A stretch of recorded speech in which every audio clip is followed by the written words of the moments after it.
Welcome to the Fat Dad Fishing Show podcast, the podcast aimed at helping saltwater fishermen catch more fish in less time and have a better on-the-water experience. My name is Rich, and this week I'm joined by regular co-host Ed, the owner of Capt Tackle, as we sit down to talk with two previous guests that everyone seems to want to have back on again and again. We're going to talk about the current season for striped bass in the backwaters with Chris Matuson, and we'll talk about the New Jersey sea bass season with Elle from HeavenandElle Outdoors. This was a fun one, so kick back, relax, and take it all in. Let me bring on co-host tonight with me, normal co-host Ed, and now we know the pronunciation of your last name from the Tide Chasers podcast, Ed Gobbo, owner of Capt Tackle. If people haven't watched or listened to the Tide Chasers podcast, Ed was the guest this weekend. It's a really good one. I thought it was really good. I thought, as I told you, Ed, before, I thought you and Dan got along real well and had a good flow to it. So it was interesting. Yeah, it was a good time. I was pleasantly surprised. It went really, really well. So yeah, if you guys check it out. Yeah, I found it interesting that Dan had said that we're like competition with them. I don't look at it at all like we're competition.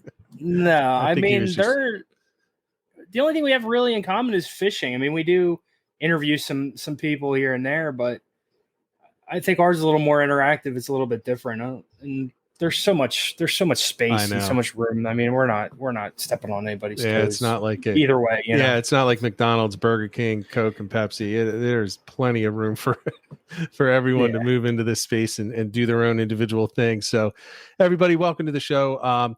We had originally been set up to have M&K Outdoors on this week, but for those that follow Mike and Kaylee and their adventures, Kaylee is a pretty good ball player and decided that she wanted to make the postseason. So got the it's just funny. I'm sitting here looking at my answer and I didn't type it in the chat. Sorry. Yeah, you gave me permission. Yeah, I forgot. I forgot you have full admin. But Kaylee made the playoffs. So talked to Mike. He said, look, they made the playoffs. So she's got a game tonight. So I said, look, man, as always, family and friends come first. Fishing is second. So no harm, no foul.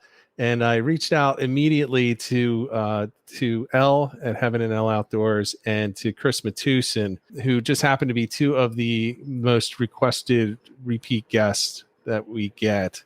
And people have been saying, you got to get them on. And I talked to both of them earlier in the season, and I asked if they would be willing to come on semi-regularly just to give updates about what's going on. Chris is going to have an interesting perspective because he's always fishing for striped bass, and he's going through every season, until it's closed in the back. And then I wouldn't be shocked if he's jumping out front every once in a while just to knock the rust off. But, things are going to change. And they were both like, yeah, let's talk fishing.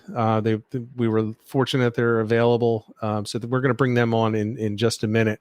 John Creeley, who is the other co-host, has off tonight. He was actually out on the water today fishing, and he works in a couple of hours, so he needed some sleep. So he's getting some sleep at this point. So he's probably not even watching right now. So we're going to jump pretty quickly into this. Unless, Ed, do you have any updates that you want to give before we kick it off?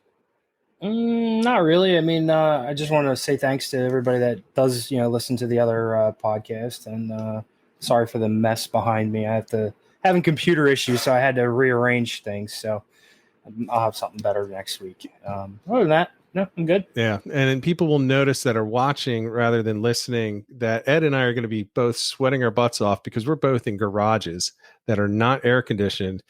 Elle is in a nice air conditioned area, and Chris is definitely in an air conditioned area. So hopefully they're going to be a little bit more comfortable than us, but let's just jump right in. Let's welcome them onto the stream. So we'll bring on Elle. How you doing, Elle? Good. How are you? Yes. Let's talk sea bass. So we've done it. We've done a lot of shows talking about fluke, and it's the most popular fish in South Jersey for the summertime. but we can't just cover fluke because there's a whole bunch of other stuff going on out there. You know, Chris will be talking about the striped bass, but you've moved on into sea bass. So in a perfect world, we would still be talking about fluke. Yeah. But yeah, so sea bass opened up, and it's actually on its way to close in like a week or so. It closes, I think, June 19th. So I was trying to get that in before it closed.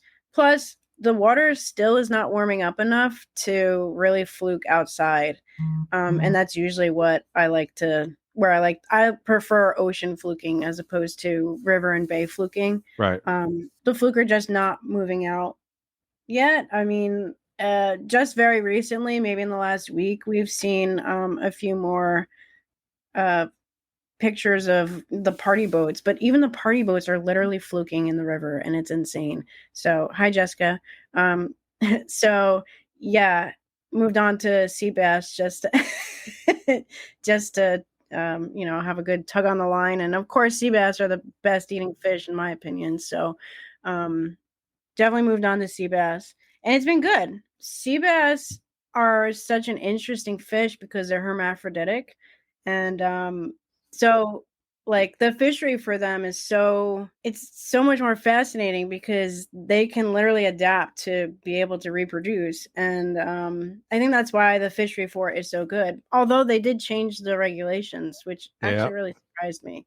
So that 1/2 inch, we could talk about that 1/2 inch difference if you want. I think we should, because it's causing a big stir, especially among the captains. That 1/2 inch, and I'm not going to say which captain, but a very well respected. I think I know which captain you're talking about. Well, he may, I'm not going to say his name just because I've actually never talked to him, even though I follow him. But I talk to him often, so made the great point about that 1/2 inch means that you're just tossing back 100 fish just to get the keepers, which means if you have a what's the mortality rate on sea bass? Is like 5-6%. 7%. On sea bass, I'm not sure. I don't think it's as high. Well, I fish for them closer inshore, so I'm not. I personally, hopefully, I'm not killing as many sea bass looking for that size, over 13 inches, as opposed to party boats and charter boats who have to find more and can go out farther. Right. They're pulling them up from deeper water. The swim bladders are expanded, so they're all floating on the surface. If they're not popping them, they're not going back down. The seagulls are pecking at them. And so when sea bass first opened up, the inshore reefs, so I'm fishing 3 miles from the inlet, they were loaded with them. It was great. And as the season went on, you could tell they're picked off more. So the party boats and the charter boats started moving out more. I'm not going that far because I have a 17-foot boat. So they're definitely, once they started moving out, they're definitely killing more fish. Not on purpose, obviously. Right. That's just how it's going because they're coming up from deeper waters. Their swim bladders aren't deflating. And I don't know if they're taking time to pop them or not. And there's also a debate on whether or not popping them is safe for the fish or not. Right. So yeah. He was really emphatic that it's just going to kill the fishery in his opinion. I mean, when you think about it, there has to be some type of a mortality rate. If you have to throw back all of those fish just to get the keeper. Yeah. I mean, he's got a good point. I mean, I couldn't argue with the point. And it's different. Somebody made the point that it's just like they did the same thing with fluke. Well, they didn't. They changed whether you agree with it or not, the slot on the fluke is so that they can get more males into the harvest, right? Because when it was 18 and over, those are almost 100% females. Mm. So all we were doing was killing the ladies every year as we're going out there fishing, getting limits. It's just killing the breeders. And, the one thing that you learn in science class is if you have just one man and 1,000 women, you can repopulate the world. If you have one woman and 1,000 men, it's never going to happen. Be a lot harder. I was going to make a comment, but I'll leave that one alone. Yeah, leave that one alone if you would. Yeah, leave that alone. So I mean, so that's That's the difference, though, right? So they're trying to get males into it, and whether you agree with it or not is a whole different topic. But at least although there's I will a reason say, with Fluke, I don't know if any of you guys follow. So I follow a dive team. It's called Just Dive, and it's like my little secret. I like to follow them so that way I can see what's on the bottom where I fish, because they dive where I fish. And they take pictures, and it's actually really fascinating because they'll straight up tell you, I saw 0 fish today. I saw 1 skate. I saw 12 dead fluke on the bottom. And basically they said that there's so many dead fluke on the bottom of the river right now. And I think, and Nick in the comments mentioned it because I've chatted with him in my comments on, I don't know, maybe a fluke picture. That there are a lot of dead fluke on the bottom. And I think it is because more people are fishing and not really handling them properly. They're more, because of the temperature never warming up really, or gradually warming up. I mean, last year it was like I was in the water, I was swimming in the water and not like, feeling like our toes are going to fall off.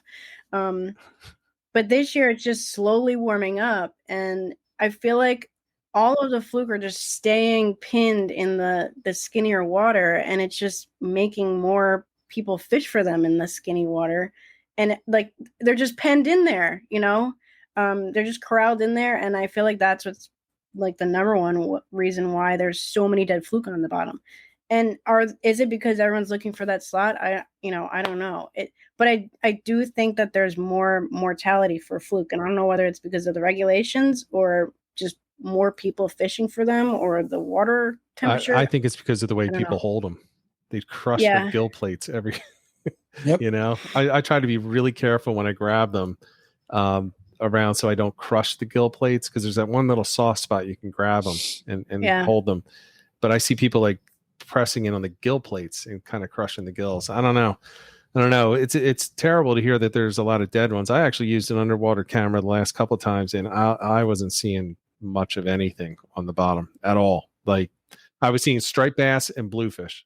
I'd rather see nothing than dead ones. Yeah, I was seeing striped bass and bluefish. And really? All over. So actually, Chris, this is a good time to switch over and get your thoughts. So you had a kind of a late start to the season, right? Sorry about the microphone. Yeah, I wasn't hearing for a while. That's what happens when I rush last minute. I started early like I usually do, but like Elle said, the water temperatures, especially down this way, were like god awful cold early on, and they just started to warm up maybe 2 or 3 weeks ago. So a lot of bass stayed like holed up in the river down here. Of course, up north it's totally different, and we've talked about that in the past. I mean, it's just like a slave fest from April on up that way. But March I got into some fish, and April I was doing a lot of stuff with the family, kind of stayed away from the water. I mean, I went out a few times, but again, it was cold, and those bass don't move a lot when it's cold. And I had a couple buddies that, they did a lot of damage up in the river, but my couple river spots, there were some fish caught there, but I didn't do too well. But things really kicked in for me, I guess probably 3 weeks ago. So things are off and running now. No doubt. Yeah. So let's just throw up some of these things. We had actually, I don't know if you're aware of this, Chris, we put these on last week too. Let people see, kind of what you've been doing. I saw that. I appreciate that. Oh yeah. And it's just beautiful fish. Now look at that. This is like your staple picture. I know it's you without seeing your head when I see this picture of a big bass across somebody's leg and all that sod out there. And I only put and those I call lappers. They're just they're big enough where they can sit on your lap, and it's tough to it's really tough to take a selfie with them, and that's probably the easiest way to take a quick picture right next to the water without hurting them. And I mean, that probably isn't the best picture. It's a good picture, but those spook hooks, they do a little damage in the mouth. But he was out of the water, maybe 20, 30 seconds. And I pretty much got it down to an art how to take that quick pick and right in. But yeah, that day there was probably one of my best top water days ever. I had gone to that spot 3 times already this year and got nothing, but I knew it was because the water was cold. And I was actually there 2 days prior, and I had one fish roll. I knew there had to be other fish there, but for one reason or another, I just couldn't get any takers. And 2 days later, the fog rolled in really quick. I knew the sun was not going to show, and perfect tide. Things lined up, and actually one of the other pictures you showed, that was the one with John's rod, and we could talk about that later, his rod. The one on the left there, that was first cast. That was 30 inches. That was as soon as I walked up. As soon as I walked up, not even really walking to where I usually go to, but it's another spot along the way where I can grab one here or there sometimes if they're kind of staged. It's a little bend, and with the right tide and water height, they'll kind of scoot up in there if there's some bait. And yeah, first cast, and he smashed it. And usually after the first cast, you're like, oh man, if I get a nice fish on the first cast, the whole day is shot. Right. But really, for an hour and a half, I can't even tell you how many fish I wound up catching. And only one fish was a dink. Everything was lower slot to mid slot fish. It was just crazy, anywhere from 30 to 34, maybe not 34, but like 30 to 32 was really the good size that was showing. And most of those fish were sitting, I'd say maybe 6 to 7 feet off the bank and 18 or 20 inches of water. And the lower the tide got and the quicker the fog rolled in, the better it got. It was outstanding. Wow. So in that shallow water, are you able to see them? Or, I mean, it's pretty murky usually in the sod banks, or are you just like, are you sight casting or are you blind casting, just knowing that they're probably there? I know they're there. You can't see them. I mean, they'll show themselves sometimes, like when the mullets start to come in thick, or if there's bunker around, they'll show. But other than that, I just know what flats they sit on. Doesn't mean they're there all the time, but if they're up there feeding, I know exactly where they'll be. But like that day there was a little bit of wind, which started to be a problem. But once you figured out the casting angle to keep that spook down on the water, because once it stands up in the air, then you're not getting the right action, and it's kind of just riding the waves. But I was throwing kind of across how the waves were rolling in, and it stayed down. And at one point I had 5 or 6 fish in a row on every cast. It was outstanding. But again, I went back there a couple of days ago and got nothing. The one good fish I posted the day after my father got ill, that was the same spot. And I had a couple misses, but some days I can go and get 20 blowups. There's other days where I don't get any. Some days I get 3, but it's really dependent on bait and water clarity back there, because the bait, for some reason this year too, at least down this area, has been very dirty. And it doesn't matter what tide. When I was out 2 days ago, I probably couldn't even see down 6 inches. And the wind hasn't been that bad the last few days. So I really don't know why that is, but that plays part in it too. If that water on the flats is dirty, they're usually not going to come up there. Those bass want clean water. I think the clean water is a lot more important than whether there's bait around, because actually for me, it's better if there isn't as much bait, because they're willing to smash whatever hits the water. But it's all about the water clarity, especially now moving into the summer. You talk about the water clarity. I was out, I fished on Saturday in the Matthew B tournament, flounder tournament. And the water was so dirty that I didn't go up into the flats. We had talked earlier in the week that we were going to go deeper. And I looked at that water. I was like, no, I'm not. I'm going shallow. But it was so dirty. And it was so dirty that I had the curse.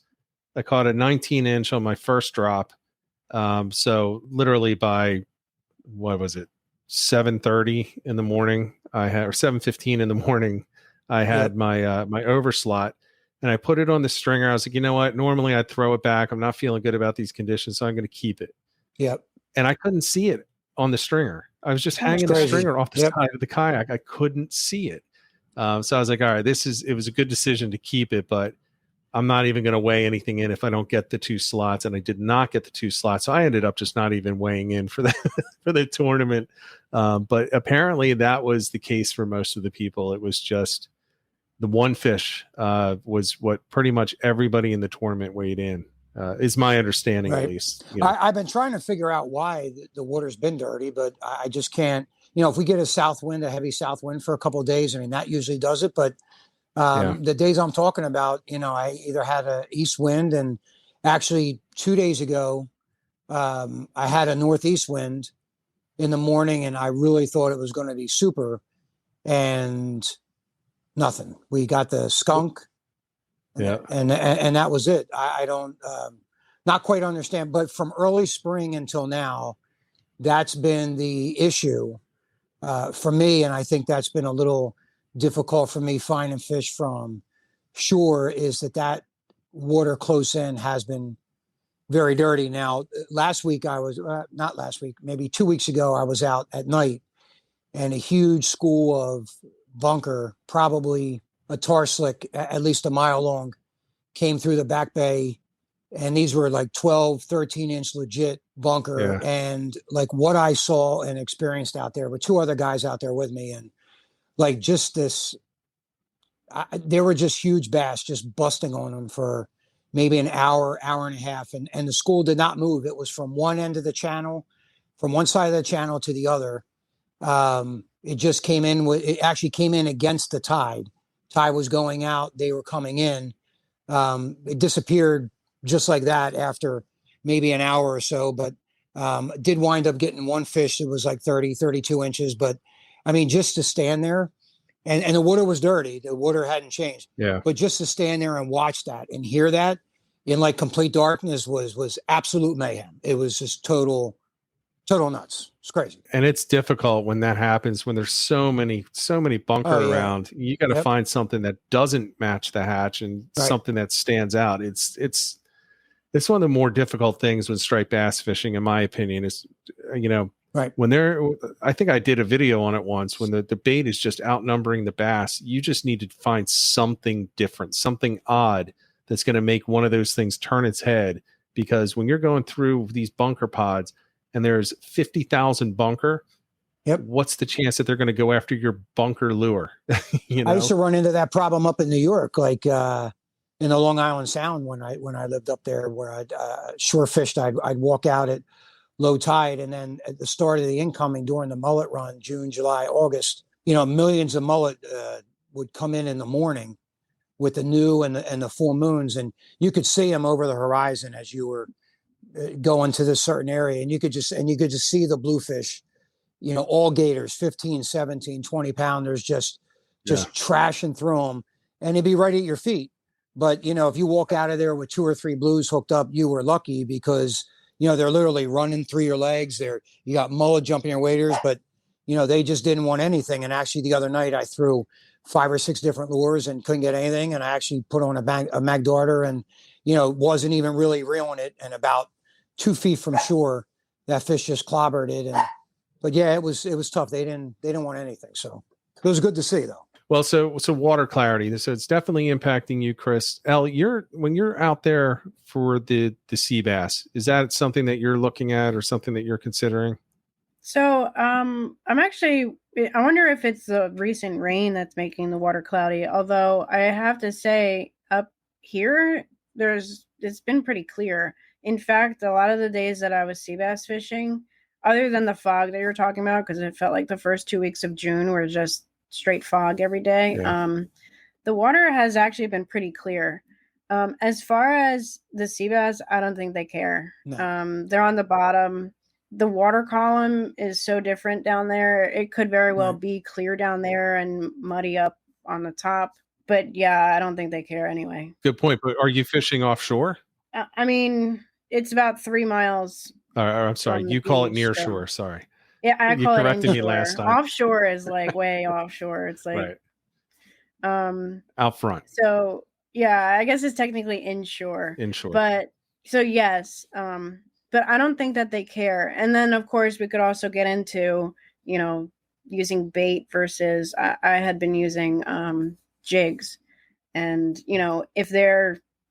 if they're searching for bait at the time, then they're not looking, they're more smelling, and it's a different way of fishing.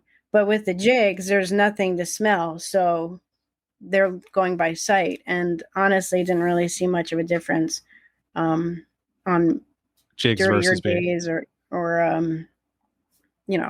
cleaner water days. It didn't really matter. So when you're using jigs, what jigs are you using? So I have been using vertical jigs. I have been using anything because I'm fishing wrecks, so you do get snagged up. So I actually just bought a flutter jig mold because I was like, that's it. I'm not spending another $10 on jigs. I went out and bought a mold for them so I could just make them myself. But a gold diamond jig was like top. They seem to really like the gold color.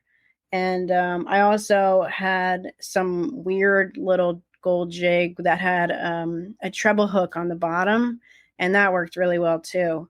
I was also using vertical jigs from All American Tackle. I lost those almost instantly.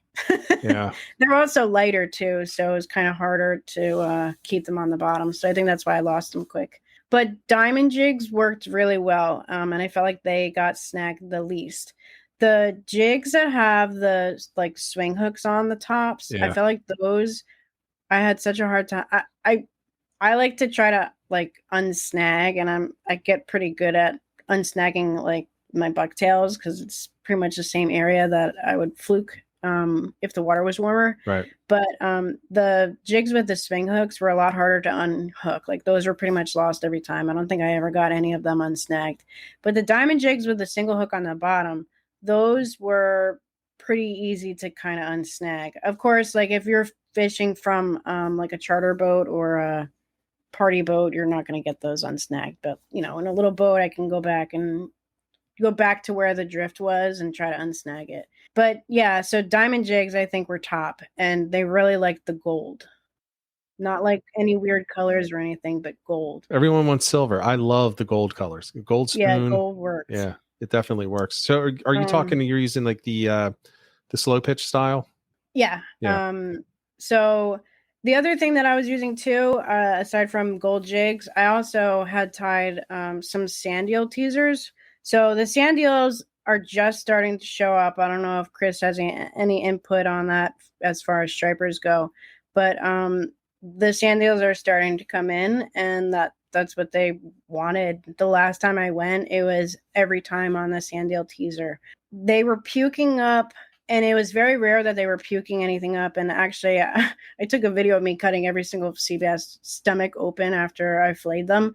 There was nothing in their stomachs except for one tiny porgy. So I think that's why they were going for the gold, because it kind of looked like the porgies. And the sand eel teasers. So I guess that was the trick. That's interesting. So Chris, are you, as you're starting to fish into the run of the sand eels, are you changing anything up to adjust to that, or is that not something that you're looking at in the backwaters for the striped bass? I really don't see a lot of them down here in the back bay. I don't think we get even half as many like the hatch like they do up in North Jersey. I mean, I guess somewhat it exists here, but it's more like I've seen like a lot of spearing and a lot of rain bait. I mean, it's just a lot of little stuff. That's where the Northeast, jig plastics that I use, that's where they come in handy because, and actually the ripper shads I usually use have not been the ticket this year. It's the big mullet. They've been the ones because they kind of fit the profile a little bit better. And even in early March, and I know you commented on one of my pictures that, I didn't scale down. I was using, the 5 or 6 inch ones, and that's what they wanted to see. But, it's ironic that Elle said about the water clarity and the lure choice. And I think that's where, the Zara spook for me has really not to say the water clarity doesn't matter, but below surface, yeah, I think the color and the vision thing is going to be an issue, but the vibration on the top of the water and just that erratic motion. I mean, I can probably have a little better luck in dirtier water than using, with those than using a subsurface lure, because the subsurface lures I've used, I haven't done anything. All those fish this year have been on spooks. I haven't gotten anything on Uzuris I usually use, subsurface. Like, they're just nothing. They just want it on top. And as soon as that water hit a magic number, it's just been something to see as of late. It started a little late, and I was kind of getting a little worried that, because if that water temperature down here in the bay doesn't gradually increase, I mean, that really sets things back. And a lot of spots I go to, it's a magic window of 2 or 3 weeks, and then they're kind of going to move elsewhere. But a lot of those bigger fish, there's a certain time where they usually stage up. I mean, I can get them during the summer, but not really in big numbers, and you got to work a lot harder for them when the water gets really warm. But just kind of lucked out and was there at the right time. And once that water, within a period of 2 or 3 days, it seemed like it jumped 6 or 7 degrees.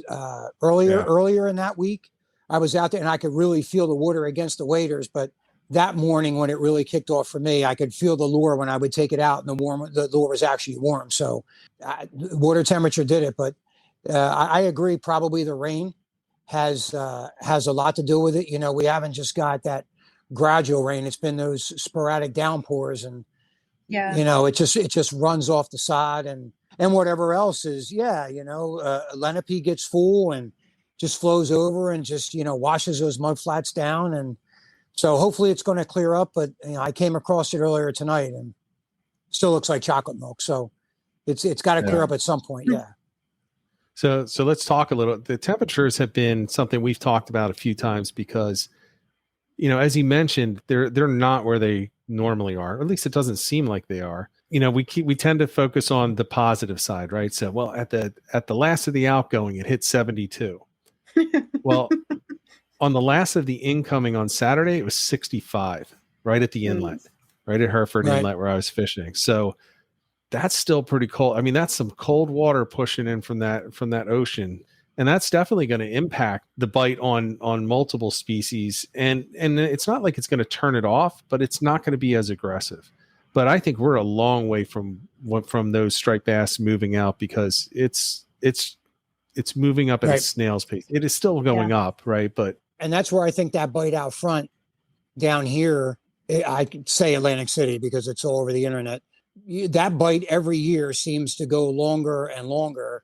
It's still going on now, but not anywhere near what it was 2 weeks ago. But, years ago, the beginning of June, that kind of, fizzled out. But now it seems second, third week of June, end of June, the fish just stay around. You said it was 65, I guess, on Saturday. I think a day or two before that, they had on TV that it was 71. But then all the wind has to do is just change direction, and there you go. So no, it's definitely has a huge part in it. And I think that's where, it seems like, at least for me, the striped bass season starts later and later each year. We had that really cold winter this year. I don't think we've talked, right? I came on in the fall, but I don't think I've been, or was I on early this year?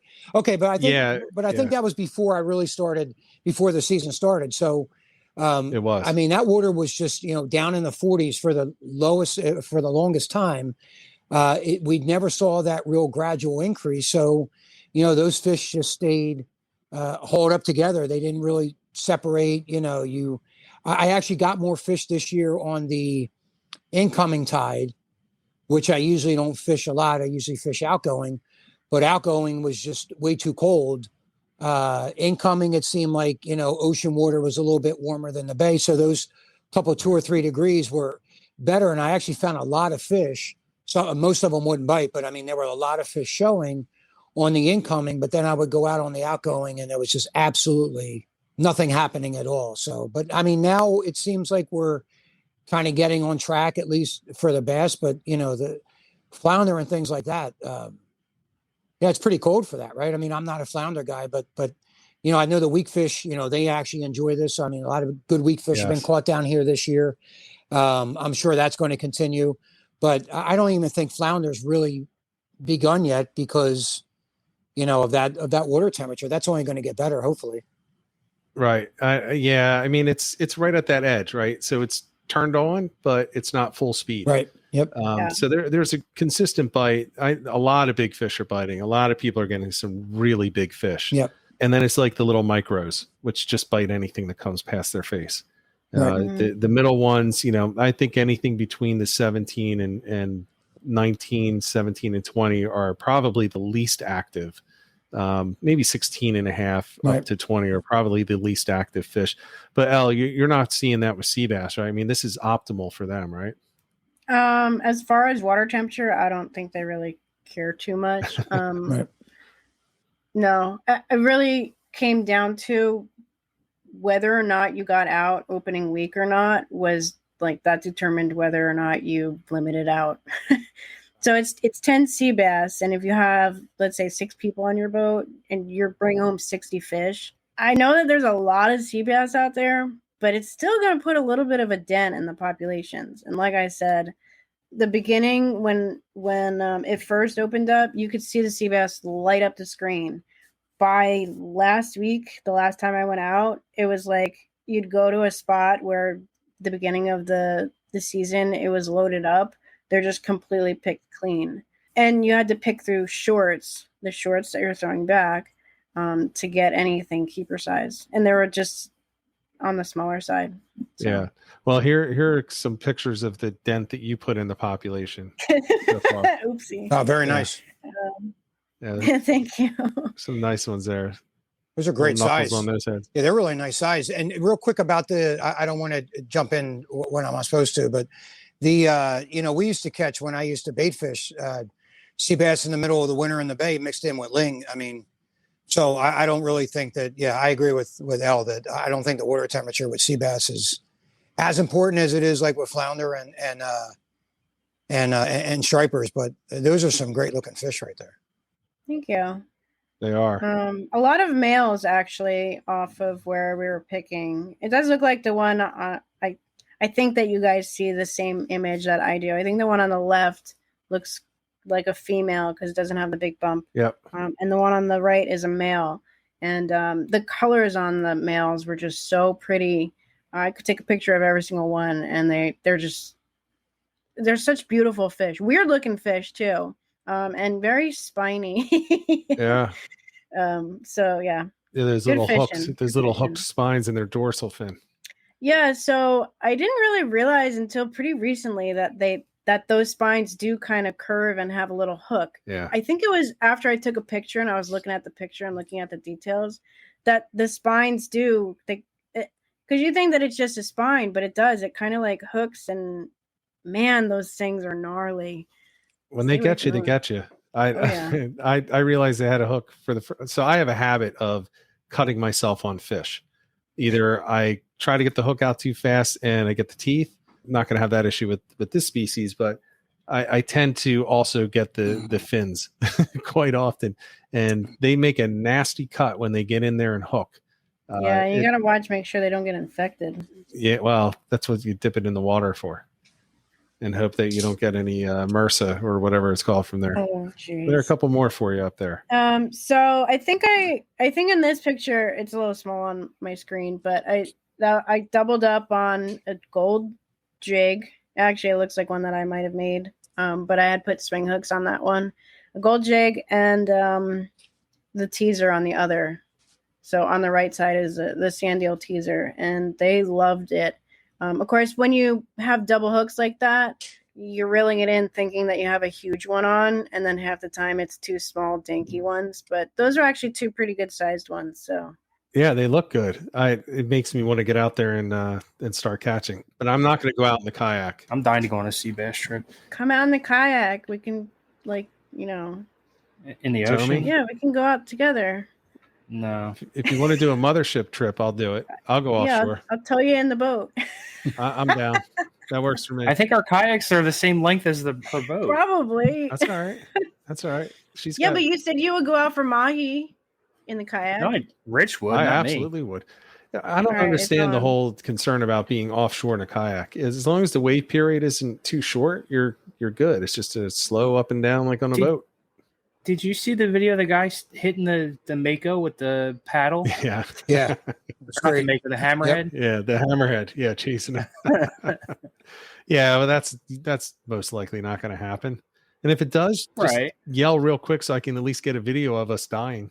Oh my gosh! You know, I'll take the video. Some guys make it look real easy going offshore, just launching from the surf and take it. I watched all of Elias's videos a lot, and I'll tell you that guy's got it down to an art how to launch from the surf and just and that guy goes. I don't even know how many miles he goes. I mean, you can't even see land from where he's at. It's probably not something I would do, but I mean, he makes it look easy for everybody. That guy. Yeah, and he's in shape. We're fat dad fishing. Nice. Surf launches are not fun. Actually, they are kind of fun, but when you have a lot of gear, they're high stress. Right. So you throw the gear on my boat, and then all you have to do is kayak. Yeah.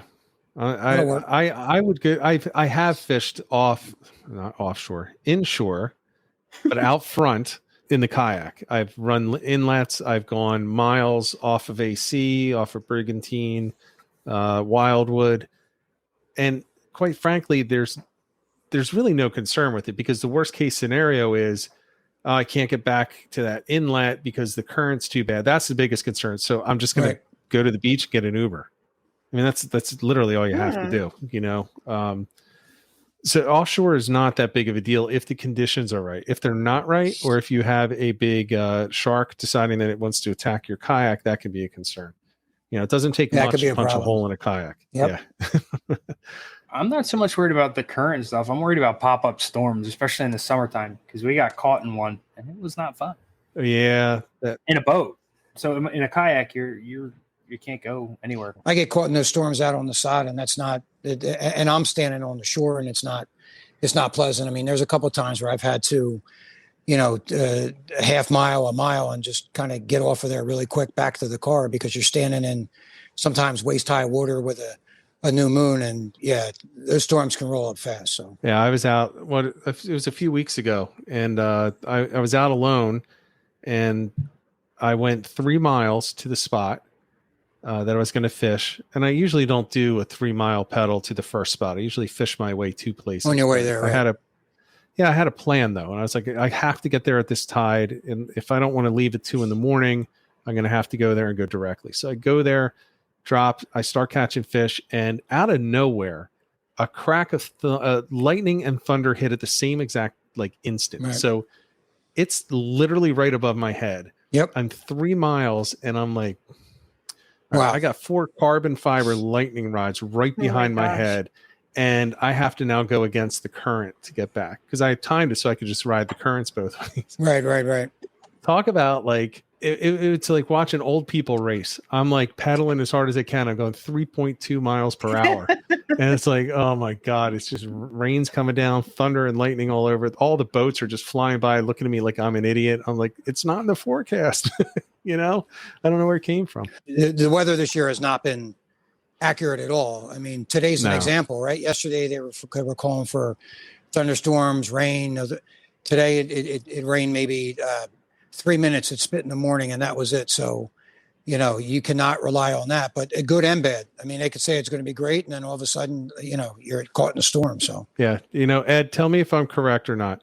The 2 things that have gotten worse this year that should never get worse over time is weather forecasting and the autocorrect on cell phones. Right. I was going to say gas prices. Well, gas, you know what I mean. Technology. they should always get better technology and better at the sciences. Although I guess weather is kind of an art as well, but yeah, that's tough. I mean, I can't give the weatherman too much crap. I can. It's been way off this year. Yeah, it's been way off this year though. Like, usually it's somewhat, but I could tell you that. I mean, there's a couple of days as of late where, I ruled it out and said, no, I'm not going to go fishing, and then I wound up going anyway because I said, hey, you know what? I don't have to go that far. Let me see how it is, and they're calling for 17 mile an hour winds, 25 mile an hour gusts. You get there and it's 4 miles an hour. Or it's supposed to from pour the all day opposite direction.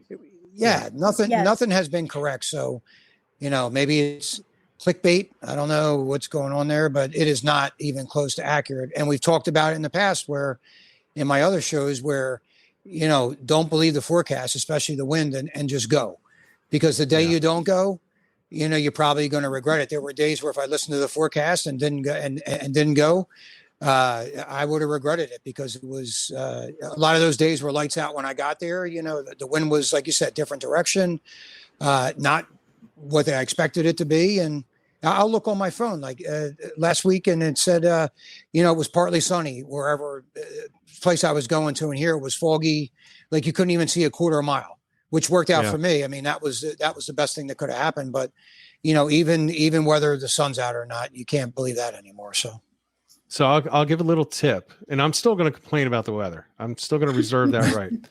So when you're talking about the wind, not specifically the weather itself, but the wind forecast, go on Windfinder or Windy and watch the directions of the wind, but really pan out so you can see multiple counties, many counties, because what you'll often find, and I do this when I'm really trying to figure out, okay, what's the plan and what's the contingency plan. You'll see like Atlantic City, you'll have a 6 mile an hour west wind, with gusts to 10. Yep. But if you just go 15 miles south, it's a hard 15 from the southeast. And you can see the weather patterns where it's just kind of curling around that high or I guess in that case, the low pressure, and it's kicking around the other direction. And if you see that close to where you're planning to go fishing, be prepared for either, because that means that if that low shifts just 20 miles, you're screwed, because now you have a northeast. And I usually do that when I'm going to fish the Raritan. So the Raritan to me is one of the more, unless you're sticking near the beaches, sticking near the docks and the bridges. But if you go out in the middle of the bay, which is what I prefer to do, it can get dangerous really fast when the weather changes. So I try to do that then. And there are some weekends I just won't go, because I'm like, yeah, but if that thing that's just supposed to be south or just in Long Island just shifts, I'm screwed. I'm not doing it. Right. So just a little tip for people to do, just take a look at it and just see what might happen if something shifts a little bit. I mean, there's often days where you can't fish in the northern Jersey, but you can fish southern easy, or vice versa. Right. Yeah. And we saw that in the fall, where the fall was really, really windy down here and gave us a lot of seaweed in the surf. But then I'm looking at videos up north, and it's totally flat and as clean as could be. So, but even living in Egg Harbor Township here, I mean, I'm only a couple miles from the bay and the ocean, and it could be a different direction, just even a couple miles, where, I could be out front here in my house loading up my stuff, and I could tell it's one direction, and then I get on the side and it's like, where did this come from?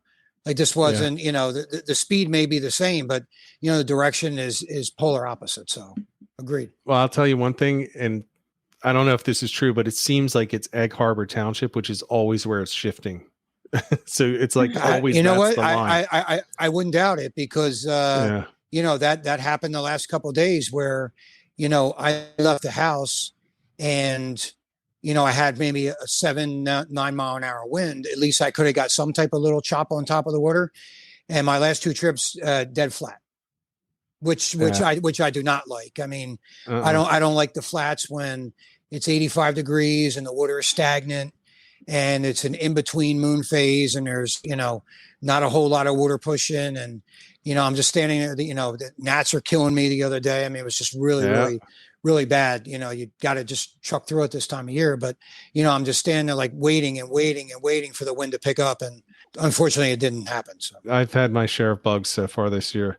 Speaking of bugs, we have Frank's Fly Traps with a question for you, Chris. Are you using ProCure, any sense on those spooks that you're throwing out? I don't use anything on them. I just throw them out just the way they are. And, I have and they're all saltwater spooks. I know that we addressed that in the past too. They're not drilled down spooks. The smaller ones, they're the full size saltwater ones, and the shiny blue and silver have been the, I don't put a whole lot of emphasis on color with that kind of stuff, topwater. I just don't. But that's been the one. Last year was a pink and gold. This year I've tried that now, but the blue and the silver, That's why I've gotten every single fish on, but no sense. When I use some plastics, I'll put it on there, but spooks, they just go nuts for me with that, with that swish flash back and forth and the wake on top of the water. I don't use any sense on those. Are you ever using any metals? No, not back there in the surf. Okay. Yeah. But in the back, no. And again, that water's pretty shallow. I mean, I'm casting out sometimes on the end of the cast, maybe to 6 or 7 feet of water. But, the target zone is, 3 feet or less. So you start throwing that kind of stuff on there. It's just a matter of kissing the bottom and they're sitting right below the surface. I mean, those, like last week, there wasn't even any swirls or any kind of, sign that they were coming. Where with a top water plug, usually like with a popper, you could see the wake coming behind it and even with the spooks. But the last couple of weeks, though, no sign at all. Those fish are just sitting there. And as soon as you bring it over top of them, or maybe they were running it down and it was windy and I couldn't see them coming. But I mean, the ferocity that these fish have hit and the size, I mean, usually I'll get some smaller fish mixed in, but they're all quality 28 to 30, 32 inch fish so far. And they're all running the same size. And some of them have, been 12, 13 pounds. So they're all full. They're all eating well. And I'm excited to see what the next couple of weeks hold. So this will be a question for both of you. So Elle, why don't we start with you with the sea bass? Are you fishing for them at night at all? No. No. Because you can't, or because you don't want to? I don't think they bite at night. I don't know. Did anybody out there ever fish for sea bass at night? I guess they do. There is a night sea bass or afternoon sea bass. I've never targeted them at night, so I honestly don't know. I personally would never go out for sea bass at night. I think there are more fun things to do at night, like sleep. Sleeping, bars. Nah, sleep. Bluefish, striper, maybe. Yeah, bluefish, striper, weakfish, fluke. Yeah. Chris, how about you? I know you fish when it's dark out. Yeah, I just started fishing during the day 2 weeks ago. I mean, everything was at night early on, but yeah, my thing is the top order shallow flats game, and so it's more like a dawn dusk thing, but night bite, yeah, sure. I mean, if I have the right tides, I mean, I go all summer long. I'm not on an in-between moon where I don't have a lot of water pushing. No, I'm not going to bother. Because again, that water gets really, really warm, gets really, really stagnant. They want to find rips. They want to find where they can get that oxygenated water. And, if the moon is right and the wind is good, yeah, sure. I mean, I do less at night in the summer than I do in the spring and the fall, but I'll still go though. I get smaller fish in the summer at night. I start getting a lot of schoolies, and that's really not the target. And I'm really not going to spend a lot of time doing that this year. I'd rather, to be honest, this year, because I'm doing I really have done a lot with the family the last couple of months. My son just got done a fantastic baseball season, and we have a couple of things planned we want to do this summer. But I'm fine right now with going 7-8 times a month, to be honest, on a topwater bite. Now, listen, if it gets really, really good, then I'll just keep running the gauntlet day after day after day until it kicks off out of that and waits for the next moon phase to come around. But definitely fishing smarter this year and not going just to kill time. If there's not a big objective, I'm not doing it. I'm not doing that wasted time. Yeah. Well, you have the little kids that you can enjoy. We're soon to be both kids out of the house. Yeah, so right. I'm going to be looking to waste time. Time to move to Jersey. Yeah. My wife's going to be telling me, you should go fishing. Why don't you head down for the night? You can come back early and still work. And again, if it's bad or the morning is bad, I mean, we talked about how close I live to some of the areas I go. And I mean, there's nothing lost for me. It's 10 minutes, 15 minutes back home, and right. No big deal. Where if you're traveling hours, then you got to pick your spots more. But, to go out and really, really dedicate, just really looking for those tides that we've talked about in the past. And it seems a little weird this year. Like some moon phases for me are not lining up with dawn. Seems like it's more of a overnight thing, but I just try different things and wait it out. But it's been, the last 2 weeks have made up for a slow month and a half, no doubt. I've seen that on your pages and all your posts in the in Sod Pigs and Instagram and Facebook. Man, I wish I was having the last few weeks that you were having. And I savor that because it really gets tough now moving forward. I mean, the first couple weeks of the month, I had no issue with the gnats. I mean, it was fine going out, but the last couple trips got awful. One trip I got into a lot of fish. The last trip I got nothing. That only gets worse as the summer goes on because we tend to get less wind. In the spring, right? Yeah. We're begging for the wind to go away. Now we can't get any on some days, and water gets stagnant. Water slows down. We're kind of just waiting now for the mullet to kick in next month, August. Last year it started pretty early, but it's usually more of an August thing. But now it's time to grind. But again, I've gotten my biggest ones off the side in the middle of summer, when it's 90 degrees, pouring sweat, bugs in the mouth, and we're getting fish just about 40 inches and 20 inches of water. So game on. Yeah, I love that. Now, Elle, for you, so sea bass isn't your top pick for fish, right? It's probably a top three. It's top to eat. It's probably my favorite fish to eat. So that's the freezer stuffer, and the limit for them, there's 10 bag limit. So in the springtime, it's definitely a freezer stuffer, and then it goes down to 2, I think. Well, it closes and then it goes down to 2. Yeah, I would say top 3, sea bass, mostly because by now the water in the ocean would have warmed up. So you could sea bass fish and fluke fish at the same time in the same spot. But since it never warmed up enough for fluke to move out, it was strictly a sea bass. And then on days where it was just too windy to get out there, it was fluking the river. But the river feels like it's starting to get picked over too. So waiting for something here. I don't know. I think I'm going to probably, as Andrew said, get some eels and try for striper at night, because when I striper fish, that's usually what I'm doing. It's probably cheating to some people, but whatever.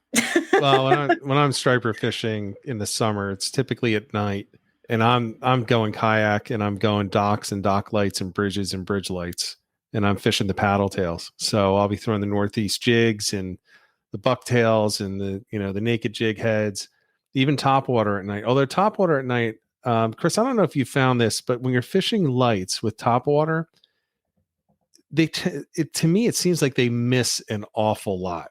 Like they don't even come close to biting this thing. I don't know if they just get stupid or blind, or if it's the fact that I typically use bone color topwaters when I'm fishing at night, but they seem to miss it an awful lot. And it ends up just being tail slapped. No, you're right. I've tried it at night when they're really showing and there's a lot of bait in the water, and whether it's even not under the lights. I mean, I think it's just it's tough for them. It's weird because I largemouth bass fish a lot too, and that's what I grow up doing. And we can get them on top water all night long on buzz baits, but then you try to get stripers on spooks and other type of things at nighttime, and they'll go after it, but definitely a lot harder to stick them at night. But yeah, I've experienced the same thing. So we've got a lot of comments in here that we haven't been able to hit. I want to go back and grab a couple of them. Here's one from Andrew. Anyone else finding sand crabs in the surf for stripers? Sand crabs, to me, or sand fleas, are an awesome bait for striped bass at any time, anywhere, actually, not just in the surf. Right. Agreed. And Chris, you use bait sometimes when you're off the surf, right? Yeah. Or are you just all artificial? I never use bait. Never? I use bait for bluefish back in 2017, maybe for a week. But other than that, I haven't used bait. I just can't even remember when it was. But I mean, sand fleas are excellent, and they've always been excellent. But I don't think that it really got talked about up here much until the last couple of years. Down in the Outer Banks. I mean, that was, people think there's a lot of sand fleas up here. You go down there and just stick a shovel in the sand right at the base of the water, right? And it's just it's crazy. They're by the millions right along the water's edge, and they've been. Yeah, I mean, that's always been a good bait for stripers. I don't really know how big a fish you're getting on sand fleas, but you definitely can catch stripers on them. There's no doubt about that. Yeah. And Elle, are you using sand fleas at all for anything? I do. So my issue with sand fleas is they're almost impossible to keep alive. So usually I freeze them while they're alive, just to keep them fresh. Well, that's mean. I guess their urine makes them die fast or whatever. Yeah. So it's really hard to keep them alive. I've tried a few different things and failed. So I really just throw them in a bag in a freezer while they're still alive to keep them fresh. But yeah, I've used them for pretty much everything. Fluke, sea bass, tog, triggerfish, everything eats them. I don't think I've ever used them for striper though, just because I feel like they're not the best. Fishing, you're casting and retrieving, and like the whole ritual of striper fishing is casting and retrieving, except if you're using eels. But anyway, yeah, all summer long, the beaches up here, they have sand fleas all over the place, and you'll see the stripers come up in the surf and swipe at them. And my sister actually, she took her phone out into the water while she was swimming at the beach, and she put the phone under the water, and it was like a striper party under there. And I think they were all under there because the sand fleas were in the surf. So definitely sand fleas for anything, really. Yep, agreed. Literally everything eats them. I mean, the flounder are all over them right now. According to reports that I've heard, cutting open some stomachs, it's a bunch of sand fleas. Yep. I brought some actually for this weekend to use, and I didn't even use them. And to go back to I think we've talked about this before, Elle, this smelly truck. I emptied them because, they die. Yeah, they stink. And I cleaned out the container, and I threw the container in a bag to throw out and forgot it in my truck. 90 degrees of heat, and it's just smell. No, it's not on anything. It's just the container was in there. But yeah, my truck, man, it's nasty. It must hate me. It's disgusting. You got to get away from using that bait, and then you don't have that problem there, Rich. I got it because those Zara spooks it was a tournament. Zara spooks don't smell. So that's a good point. I got it because it was a tournament, and I figured last ditch effort. But then once I saw the water quality, I was like, it doesn't matter. Right, it doesn't matter at all. Here's one. So this question from Peter: booked a Gambler tuna fishing trip. Is it a good tuna boat? I have no idea. So I'm throwing the Gambler is up by May. So I mean, the Gambler has a pretty good reputation. I would have went with Jamaica, Big Jamaica. They're really good with the tuna, and I think they're more well known for tuna. Right. So, I mean, any of the boats up here they'll catch, but I think the Big Jamaica, because there's two Jamaicas. Yeah. There's Jamaica 2 and Big Jamaica. I think the Big Jamaica is the one that goes out for tuna, and they, I think, are probably one of the better party boats for tuna. Oh, Andrew's saying you can keep sand fleas alive for the whole season. Wow. Session. Oh God. I was going to say, Andrew, you are smoking something. I misread that too, so you're not the only one. Wow. My apologies, Andrew. Keep the sand moist. That's the problem. See, when you're getting your own sand fleas and you're raking them on your own, you're going to put sand in there. But you don't get the sand when you buy them. Correct. You just get them in a plastic container. So I'm actually thinking that I might just go with the frozen ones this year, unless I'm catching my own. But to your point, Chris, down in the Outer Banks, they literally are pulling 5-gallon buckets in minutes. I remember. With no sand. It's just the fleas, which is really ridiculous. It's amazing how many are down there, right? Like it's crazy. Here you got to dig a little bit for them, but down there, I mean, it's crazy. They roll in by the millions, like in the waves, and you see those, the big adult size ones, coming in here, you see the little tiny ones that, just go down as the water starts pushing back out. But down there, yeah, the amount of sand fleas. Do you know why that is different compared to up here or no? I don't know. I don't know why, but they're like the size of your thumb. I mean, they're big. Massive. I know. They're big. I know. Yeah. But for striped bass, I think they are good if you're fishing off of a dock that's lit. Sure. And you see the striped bass around the outside, you can toss it out unweighted, right, and let it just kind of float down. That's the only time I would actually target striped bass with them. But I have caught a lot of striped bass as bycatches when fishing tog and sheep's head, because they're all in the same spot around the bridges, right, in the sod banks. So my buddy who's got the 609 fishing on YouTube, he's a local guy down here around me, and he's a big sand flea guy. Like, he takes them out pretty much every other trip. I mean, I've seen a lot of his videos where he's used those exclusive, and it's bass, it's sea bass, it's tog, it's sheep's head. That's just an all around good bait. I mean, if you're just looking to just grab a bite on the end of the line and really not be concerned about what it is, it's kind of like using squid, only better.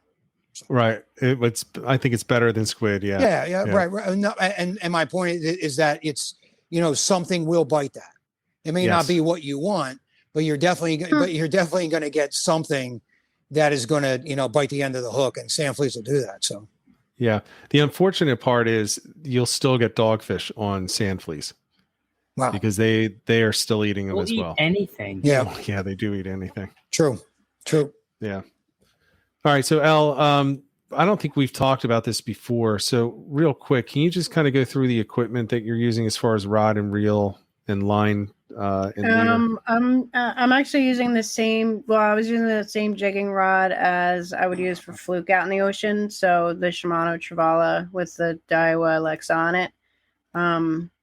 That's all I needed. Okay. So essentially your fluke stuff.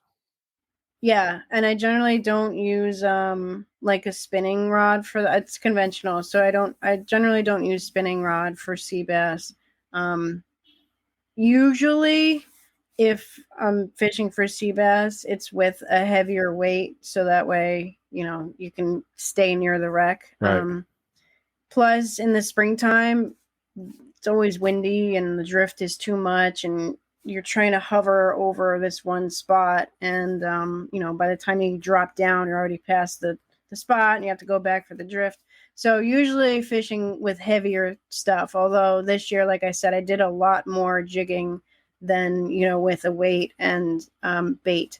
And actually, I think that's a really good way to keep away the garbage fish, the dogfish, the sea robins, whatever. Begrawls, oh my gosh. Went down south to a different reef, and the Begrawls there were so many Begrawls. And actually, a lot of people don't realize this. You can eat Begrawls, the bigger ones. It's like eating a tog. It's the same family.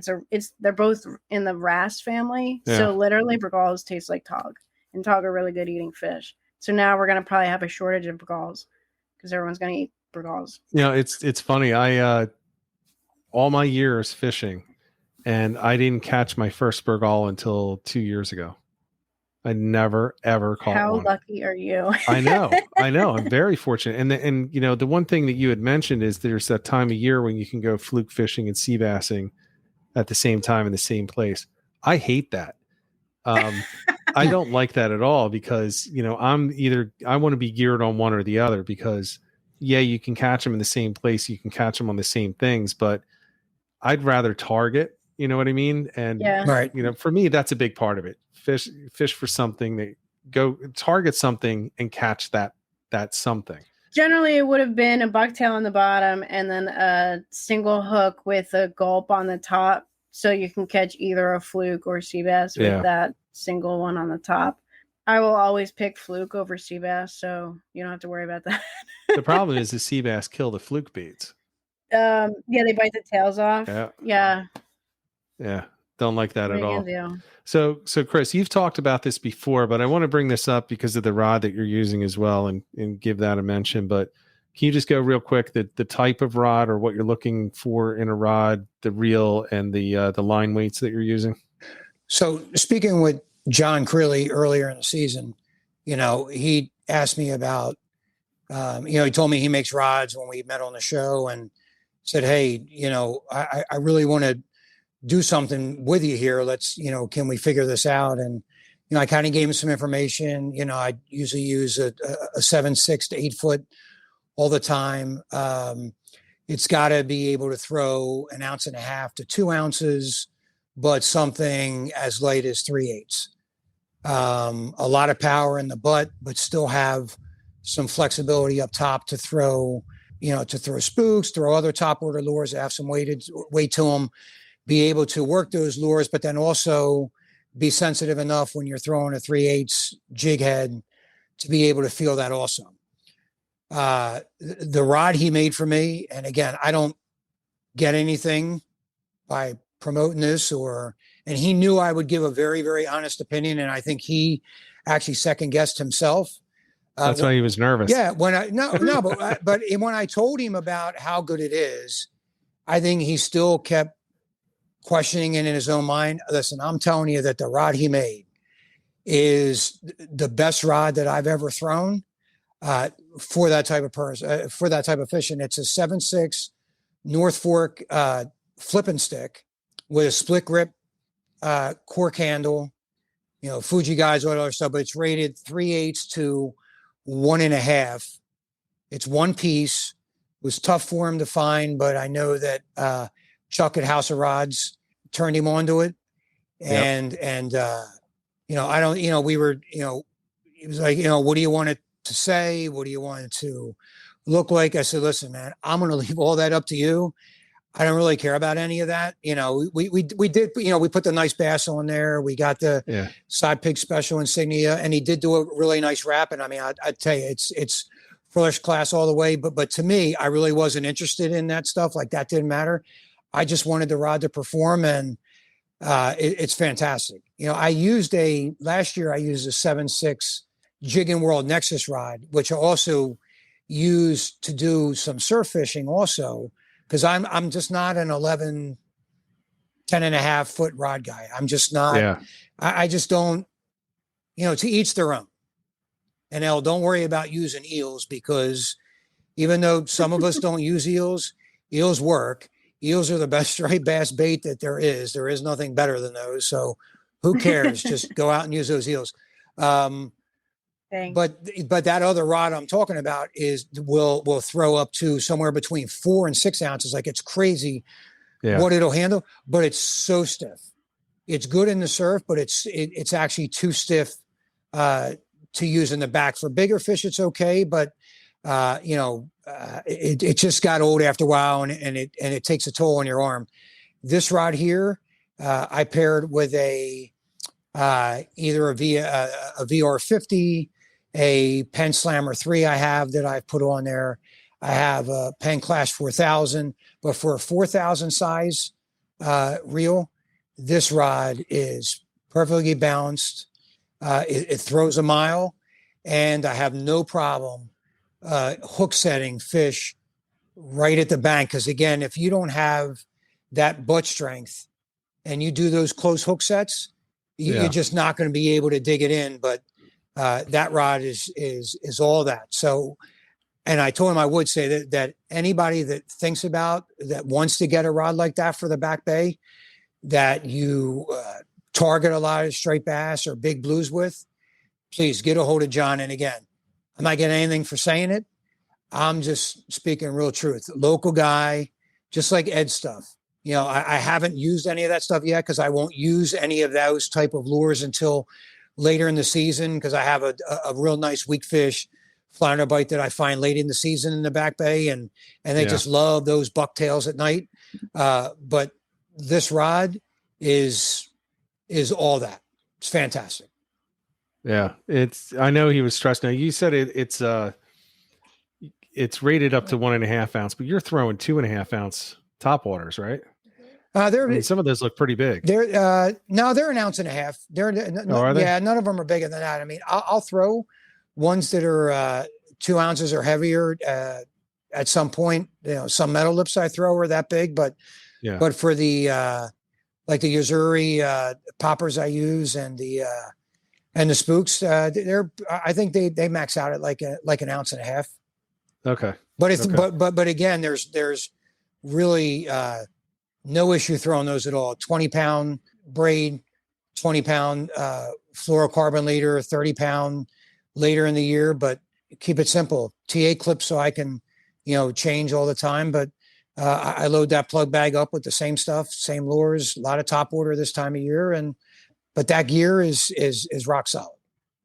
I think the fact that you can get that bite right at your feet tells you a lot, because that is the quickest way to blow up a rod is to hook set within, the length of the rod, right, from the tip.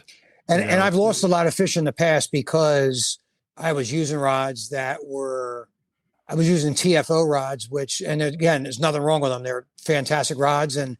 But I find them better in a different type of application.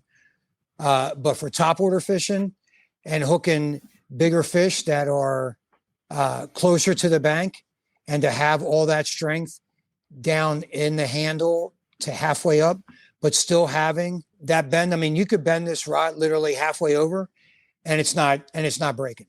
It's great. I'm not worried about hooking any fish on that rod. And actually, I got pissed because earlier in the year I was using it, and the bite just wasn't happening for me. So when I finally was able to get out and get some 30, 32, 33-inch fish on that rod that really had some shoulders behind them, I really was able to see what that rod can do. So hats off to John, and it's just fantastic equipment. Yeah, it's great. In the meantime, when we knew that you weren't picking up fish on it, Ed and I just kept telling John, boy, he must really hate that rod. He's not even taking it out. Yeah. I waited until April to take it out. I think we got done in April. So I waited till like the first week of May, because a lot of stuff I was doing at nighttime, I knew they were smaller fish, and I was just using a rod that had a little more sensitivity, because again, I was just throwing, a quarter or 3/8, but as soon as I started hitting the flats, this rod came out, and I'll use this rod all year now. I won't change. It's a shame because I have a lot of other good rods, but when I get comfortable with something, because you know how it's going to react. I mean, you know how you can, the strength you could put behind the hook set, the pressure you could put on fish. I'm a guy where I can't be messing with the drag a lot. Right. I can't, I've lost too many fish in the past doing that. But a lot of times it wasn't because of the drag on the reel. It's because of the rod and how much the rod can handle. So you tend to loosen up the drag to compensate. And that's always just a horrible mistake. So it's, again, balancing out that rod and knowing the strength behind it and being able to set that drag a little tighter. But still, fish should have shoulders, being able to pull, but knowing that rod can handle it, and that rod does with no problem. So, yeah, that's great. I think, you mentioned you'll use the same rod. I think all four of us do that. I know I tend to use the same. I'll use 3 rods, even though I'll carry 4 at all times on the kayak. But really, I'll use 1 until I don't want to tie a new leader on and do an FG knot, and then I'll move on to something else. And Elle, you've mentioned several times you've got your favorite, and you use it for multi-species. And I know you have a couple, but you tend to use that one the most, right? Yeah, I have. Actually, I switched up my baitcaster setup. I'm using a Berkeley Lightning rod. It's like a cheap $30 one from Bass. Wow, I haven't heard of those in years. Right? Yeah, I remember those. Yeah, but they're a good rod for the money. They're fantastic. Yeah, see, I like a stiffer rod. So, I'm trying to find stuff like that. So I have the Jigging World Nexus. That's my spinning rod. And then I do have a Nexus caster, but the butt's too long to use in the kayak. Right. You should talk to John about cutting that down. He told me no. Oh, he did? Nice. Yeah. Okay. I think he just wants to sell me something. Yeah, most likely. Most likely. All right. So we're coming up close to an hour and a half. Elle, I wanted to just check back in with you and are there any final thoughts that you want to give specifically on sea bass? A lot of people are about to start hitting the shore points and heading out. Any advice that you have for them? Yeah. Besides stay away. Try gold jig, and I also caught a cod as bycatch. Basically, wasn't targeting cod, but caught cod on that gold jig too. So, sea bass jigging, never really thought that I would enjoy it, but definitely was the right move for this spring. And a lot of people across the board said the same thing. Bait was just catching garbage fish. Yeah. I mean, yeah, I was catching some sea bass too, but the jigs were it. So sea bass jigging, definitely. Guys, we got to step up our game. Drew says he's got 45 plus rods and he uses 35 on a consistent. Wow. Drew's something special though. I mean, there's a rookie number. Wow. Oh my God. That's a guy who knows pretty much anything there is to know about fishing, which means he fishes for pretty much everything in any situation. So I'm not surprised that he's got all that stuff. Wow. 35. How many uses at once though? I wonder how many uses at once? Like 7? He's got like a 7 rod. Oh, is he that guy? He's the guy who has like 4 rod holders coming out of one. We've seen a lot of He's those got the videos, spread. Yeah. He's got the downriggers going with 6 rods on each. Yeah, he could. Man, yeah. 6 across the shotgun rack. I will gladly say I'm an amateur. I used to own about. Actually, I'm looking right now. I probably own about 30 rods. But I only have the 4 that I consider active. But honestly, some of those are tuna rods and rods that I just have retired. But no, I'm still an amateur, Andrew. So, all right, Chris, anything that you want to share with people besides you don't have to come down and clog up traffic in my hometown? Yeah, I'm not going to share a whole lot, but he can have them all over there. Yeah, no. It's coming up on that time of year where, again, it's hot, it's buggy, stagnant water. If you're going to go search out bass in the summer, you just got to really commit to it. Do what you know. I mean, that's why I use certain tactics, and I really don't change from that. Sometimes it probably costs me fish, but most of the time it's pretty successful. Just really, if you catch them in the heat, you really got to get them in the water quick. I don't really want to get into it again, but, we've seen a lot of that decline over the last couple of years in the back bay. There's no shortage out front, I can tell you that. But those resident fish, and those are pretty much a lot of the ones I target. I mean, please do not grab them in the gill plate. Don't grab them like that. Hold them underneath. Get them back in the water as soon as possible. If you got to take a picture, I mean, I take plenty of photos right up to the water's edge.